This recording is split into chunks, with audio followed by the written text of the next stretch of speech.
Баршаларыңызға қайырлы күн оқырмандар. Қатты ашуға беріп жазып отырмын. Кеңестеріңіз керек. Енем бар, бөлек тұрамыз. Күйеуім екеуміз үй аламыз деп ақша жинап жүрміз. 2 баламыз бар, мектеп оқушылары. Енді енем ақша жинап жүрміз дегенді естіп алып, бізден ақша сұрай береді. Енемнің қолында кіші бала қалды. Үйлерін кредит алып, оны ремонт жасап дүнияға толтырып қойды. Енді кредитті төлеп отырмыз. Ақша жоқ деп бізден постоянно 50 мың немесе 100 мың теңге сұрайды. Осы себептен күйеуіміз екеуміздің арамызда көптеген ұрыс-жанжалдар шығып, ажыраса сақтадық. Екі жақта бөліп жұмыс жасап жатырмыз. Үй алайық десек, енді өзіміздің тұрып жатқан жеріміз біреудің жаман времянкасы. Ал олар жақсы үйде отырып, тамағын біз алып беруіміз керек па деймін. Ремонт жасап дүние алса да шамасына қарамай ма деп айқай шығардым. Үйіміз болып артылып жатса екен, өзіміз бейшараның күйін кешіп жүрміз.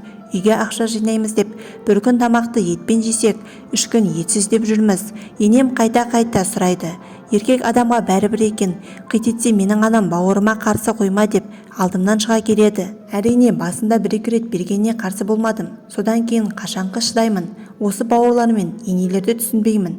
Осы жерде кеңестеріңізді сұраймын. Өтініш, менікі дұрыс па? Астына жаза кетсеңіздер.